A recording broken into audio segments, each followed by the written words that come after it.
Hey guys, how's it going. अगर आप Facebook ads run करते हो और इंटरेस्ट टारगेटिंग यूज कर रहे हो अपने एड्स को स्केल करने के लिए, तो आज इस वीडियो में मैं आपको अपने एक्सपीरियंस से एक चीज समझाऊंगा, which is the difference between the first party cookies and the third party cookies. Basically first party data, third party data, and उसकी लॉजिकल रीजन से, एक लॉजिकलिटी से आपको ये समझाऊंगा कि क्यों अगर आप फेसबुक एड्स रन करते हो तो उसमें इंटरेस्ट टारगेटिंग करना एक एक्चुअली 2025 में is not a great logical way और practical way to scale your Facebook ads. आज उसी के बारे में कुछ बात करूंगा, समझाऊंगा ऐसा क्यों है, और first party and third party data के बारे में कुछ बड़े ही सिंपल तरह से कुछ चर्चा करूंगा आज। और ये मेरे खुद के एक्सपीरियंस से आ रहा है आफ्टर फेलिंग काउंटलेस टाइम्स, ठीक है, और फिर काफी हजारों गलतियां करी होंगी, उसके बाद जाके मैं फाइनली इसको क्रैक कर पाया। सो आज इसी के बारे में समझेंगे।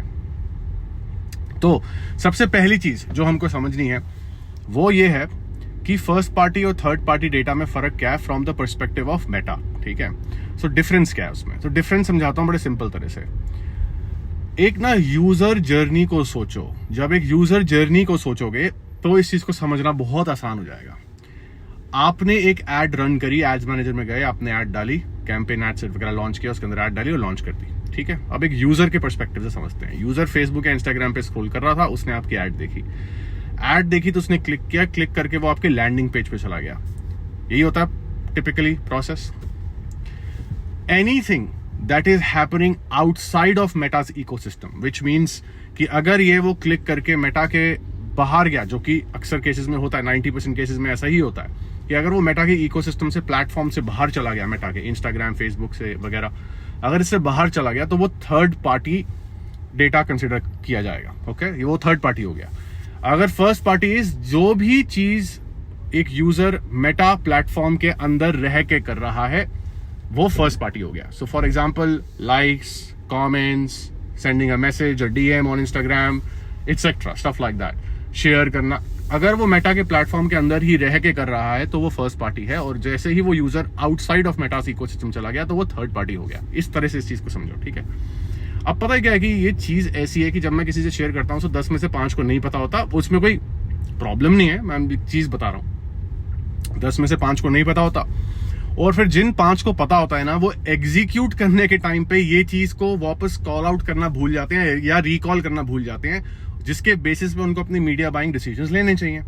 जैसे कि मैं समझाता हूं मैं क्यों बोल रहा हूं। अब क्या होता है कि जैसे ही आप एक चीज समझो कि पिक्सल क्या है, पिक्सल क्या है, पिक्सल थर्ड पार्टी डेटा है, राइट, क्योंकि वो एक आउटसाइड ऑफ मेटाज इकोसिस्टम पे, एक एसेट पे इंस्टॉल्ड है। जैसे एक वेबसाइट हो गया, एक स्टोर हो गया, एक लैंडिंग पेज हो गया, वो मेटा का पार्ट नहीं है, तो वो बाहर एक किसी साइट पे लगा लो, वेबसाइट पे, आपकी वेबसाइट पे पिक्सल इंस्टॉल्ड है, तो वो थर्ड पार्टी डेटा है।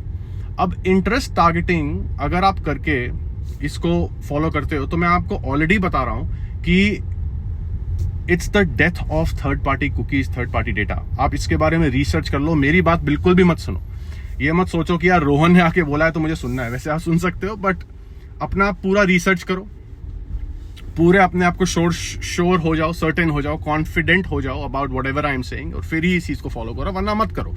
नहीं लगता, गलत लगता तो मत करो, नो प्रॉब्लम, बट सर्च करना इसके ऊपर, ठीक है, रिसर्च करो। थर्ड पार्टी कुकीज खत्म हो रही हैं गाइस, सिर्फ एप्पल ही नहीं, गूगल भी यही कर रहा है, और almost we are already in the future. हम फ्यूचर की तरफ बढ़ नहीं रहे हैं, हम ऑलरेडी फ्यूचर में हैं। तो इसका कहने का मतलब मेरा यह है कि ऐसा दिन बहुत दूर नहीं होगा कि एक दूसरे से कोई भी ऐप या डायरेक्टली डेटा शेयर करना अलाउ करना बंद कर देगी। ये दिन वो दूर नहीं है। So we are already almost in the future, kind of already living it, changes are happening already as we speak. और अगर हम सिर्फ पिक्सल, कोई भी मीडिया बाइंग स्ट्रेटजी जो हमारे पिक्सल पे डिपेंड करता है उसका सक्सेस, तो वो अल्टीमेटली फेलियर की तरफ ही हमें धकेलेगा, बिकॉज ऑफ दिस रीजन जो मैंने आज आपको समझाया, कि death of third party cookies, third party data खत्म हो रहा है। तो पिक्सल की जो इफेक्टिवनेस है ना वो खत्म होती जाएगी कि जितने जैसे आप समझो जब iOS का अपडेट आया था एप्पल का, तो जितने लोगों ने उस प्रिवेसी अपडेट को इनेबल किया, उसको एक्सेप्ट किया, उतने लोगों ने ऑप्ट आउट कर लिया to be able to allow the other parties to track them, right, or their usage.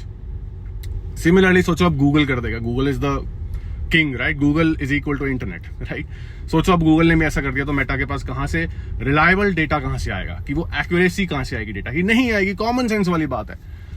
इसीलिए मेटा खुद इमेज रिकग्निशन मॉडल पे काम करता है, एआई मॉडल पे। देखो ज्यादा तो मैं टेकी नहीं हूं, ठीक है, तो मुझे नहीं पता कि इसको टेक्निक और क्या बेटर तरह से क्या बोल सकते हैं, इसको क्या कहते हैं, बट मुझे इतना पता है कि इमेज रिकग्निशन मॉडल होता है और इतना समझना एड रन करके उसको सक्सेसफुल बनाने के लिए बहुत है। सो इमेज रिकग्निशन मॉडल पे मेटा ने काफी सालों से काम किया है और अब तो वो और ज्यादा उस पे इंपॉर्टेंस दे रहा है, उसी पे ज्यादा काम कर रहा है। वाई? बिकॉज वो चाहता है कि उसका जो एआई है, मशीन लर्निंग एल्गोरिदम, वो खुद ही क्रिएटिव को देख के उसी को रिकग्नाइज करे, उसी को समझे कि वो क्रिएटिव एक एड किस चीज के बारे में है, किस यूजर के लिए हो सकता है, basis on the users behaviour on the platform itself, basis on the users behaviour on the platform itself, क्योंकि वो चीज फर्स्ट पार्टी है।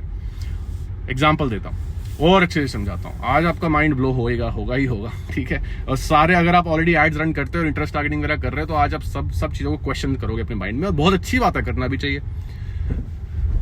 कभी आप इंस्टाग्राम पे रील्स देख रहे हो तो, या कोई ऐसे स्क्रॉल कर रहे हो, तो आपको दिखता है ना रिकमेंडेड सजेशंस आती हैं, सजेस्टेड वीडियो आता है, सजेस्टेड पोस्ट आता है, आती है ना रिकमेंडेशन। वो रिकमेंडेशन कहां से आ रही है? आपके पास ऐसे लोग आ जाते हैं, इन्फ्लुएंसर्स आ जाएंगे, कंटेंट क्रिएटर्स आ जाएंगे, ऑर्गेनिक, नॉट पेड, ऑर्गेनिक। कहां से आ रहा है वो? ऐसे लोग जिनको आपने आज तक ना कभी सुना, ना कभी देखा, बट क्योंकि आपने कभी उस बारे में कहीं रिसर्च किया, सर्च किया, ऑनलाइन टाइप किया, उसका कोई सिमिलर कंटेंट कभी देखा कहीं, वो सब कुछ जो भी कर रहे हो आप मेटा के इकोसिस्टम के अंदर, वो मेटा ट्रैक कर पा रहा है। तो WhatsApp is also Meta's ecosystem, right? तो आप कहीं पे भी कुछ भी चीज, किसी भी बारे में आप बात कर रहे हो, बोल रहे हो, टाइप कर रहे हो, मैसेज भेज रहे हो, सर्च कर रहे हो, ये फर्स्ट पार्टी डेटा है मेटा के इकोसिस्टम के अंदर। और जब आप मेटा के इकोसिस्टम के अंदर रह के कुछ चीज करते हो, तो वो चीज मेटा की एआई उस पे ट्रेन होती है, ठीक है। जब वो उस पे ट्रेन होती है ना, तो वो उसके ऊपर अपने डिसीजंस ले पाती है। उतना ज्यादा उसका ये एस्टिमेट एक्यूरेट होता चला जाता है कि अगर मैंने, लगा लो आपने किसी का एक वीडियो देखा on the internet, let's say Facebook पे, अराउंड फेसबुक एड्स, ठीक है, it's not me but somebody else, और आपने उससे एंगेज किया, एक दो बार पूरे वीडियोस देखे, तो मेटा को लगा कि यार ये जो इंसान है, आप जो हो, वो फेसबुक एड्स के टॉपिक में इंटरेस्टेड है। तो कल को रोहन ने वीडियोस बनाने शुरू करे और उसने ऑनलाइन डालना शुरू किया और उसके वीडियोस पे एंगेजमेंट अच्छी आनी शुरू हो गई। तो मेटा को ये लगा कि यार ये इंसान उसका वीडियो तो देख ही रहा था, हो सकता है रोहन का भी देखे, तो let me just recommend Rohan's video as well to the same person which is you, और उसी टाइम आपको मेरे वीडियोस देखने शुरू हो जाएंगे। तो ऐसे AI basis on user behaviour वो अपने आप को ट्रेन कर रहा है, मशीन लर्निंग इस तरह से अपने आप को ट्रेन कर रही है, जिसके थ्रू वो एफिशिएंटली ऑप्टिमाइज करके टारगेटिंग कर पा रहा है किसी एक एड क्रिएटिव को देख के। इसी रीजन से थर्ड पार्टी कुकी, तो वैसे मतलब कुछ भी चीज जो थर्ड पार्टी डेटा पे ज्यादा रिलाई करेगी ना, कोई भी स्ट्रेटेजी, वो स्ट्रेटेजी वैसे ही सुसाइड मिशन है आज की डेट में, because of this reason that third party data खत्म हो रहा है। आप किसी भी दिग्गज मीडिया बायर को उठाओ, जाओ देखो, रिसर्च करो, लिंक्डइन पे जाओ, उनके पोस्ट पढ़ो, ट्विटर पे जाओ, एक्स पे उनके पोस्ट पढ़ो, आज के तो नहीं, आज से 1 साल पुराने बोलूंगा कि बहुत पुरानी बात हो गई है, आपको अगर अभी पता चल रहा है तो गुड न्यूज की आपको पता चल गया है। सो ये इसीलिए जब आप कभी भी किसी भी इंटरेस्ट टारगेटिंग वाले कॉन्सेप्ट को यूज करके अपने एड्स को स्केल करोगे ना, तो वो परफॉर्मेंस फ्लक्चुएट करना तो गारंटेड है। और इसका रीजन ये है जो मैंने समझाया, क्योंकि एक्यूरेसी ऑफ इंफॉर्मेशन नहीं है। जैसे ही हम इंटरेस्ट टारगेटिंग करते हैं, कोई भी इंटरेस्ट चूज करते हैं, तो मेटा को ये हम बोलते हैं, और अगर हमने बोल दिया कि यार अब मैं चाहता हूं एडवांटेज प्लस नहीं, ओरिजिनल ऑडियंस करके मैंने इंटरेस्ट टारगेटिंग करी, तो मेटा रिस्ट्रिक्ट हो रहा है। तो मेटा को हम बोल रहे हैं नहीं यार, तूने ओरिजिनल ऑडियंस पे इसी को ऐड दिखानी है। तो मेटा कोशिश कर रहा है उसको समझने की, लेकिन क्योंकि डेटा एक्सचेंज नहीं हो रहा है इतना ज्यादा और डेटा ट्रांसफर नहीं हो रहा है बिटवीन थर्ड पार्टीज, तो इसीलिए मेटा के उस चीज की एक्यूरेसी कम हो गई है, जिसकी वजह से उसकी इफेक्टिवनेस कम हो जाती है। तो उस पर डिपेंड करना एट स्केल थोड़ी सी ऑनेस्टली मुझे लगता है स्टुपिडिटी है। इसीलिए अगर हम ओपन टारगेटिंग की तरफ बढ़े तो वो फ्यूचर है, और वो ही हम करते आ रहे हैं काफी टाइम से। आज से नहीं बोल रहा हूं, बहुत टाइम हो गया है, ओपन टारगेटिंग से ही हम स्केल कर रहे हैं। और मैं अगर कोई परफॉर्मेंस थोड़ी बहुत ऊपर नीचे होती है, बिकॉज सच तो यह थोड़ी बहुत ऊपर नीचे तो हर एक की होती है, बट मैं किसी और से भी कंपेयर करूंगा, किसी भी तरह के और प्रोसेस से कंपेयर करूंगा ना, तो ओपन टारगेटिंग जो प्रोसेस हम फॉलो करते हैं वो काफी ज्यादा कंसिस्टेंटली परफॉर्म करती है, काफी कम फ्लक्चुएशन रहती है। अब मेरा काम यह है कि मेरे को आपसे सच बोलना है, मुझे आपसे झूठ नहीं बोलना है, मुझे आपको मिसगाइड नहीं करना है, क्योंकि मेरे पास एक कोर्स है आपको बेचने के लिए, ऐसा कोई मेरा इंटेंशन नहीं है, ठीक है। आपको मुझसे सीखना है, आप सीखे, नहीं सीखना है मत सीखे, बट मुझे सिर्फ आपको एक सच बोल के एक रास्ते पे, सही रास्ते पे पहुंचाना है बस। क्योंकि मुझे पता है मैं सही बोलूंगा, और आप अगर उस चीज से सीखोगे और उसको इंप्लीमेंट करना सीख जाओगे, समझ जाओगे, तो आपको रिजल्ट आएंगे तो आप मुझे याद करोगे।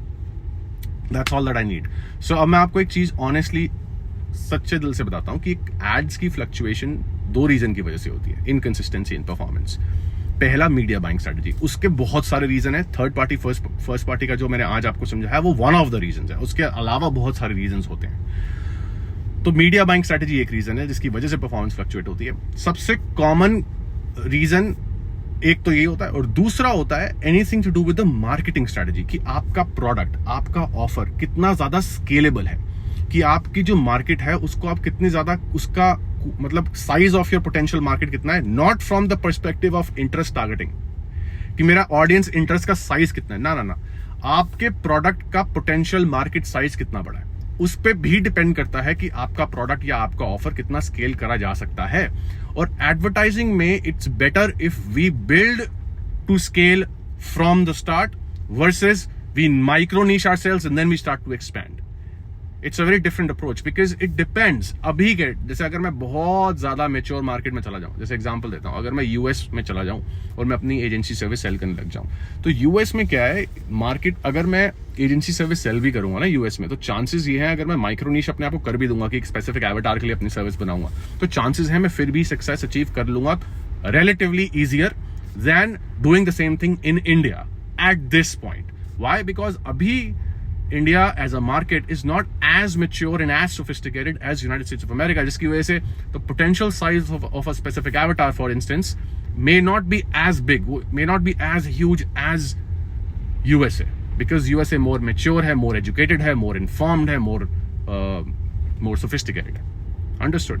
सो ये रीजन भी होते हैं। सो मीडिया बाइंग स्ट्रेटजी को सिंपल रखना है। मेरी बात लिख लो आज पेन पेपर पे, मान लो, आई एम टेलिंग यू, अगर आप बार बार इस बात को अपने आप को याद कराओगे ना, you will thank me one day, I promise you that. And लिखो इस चीज को, सिंप्लिसिटी स्केल्स, कंप्लेक्सिटी फेल्स।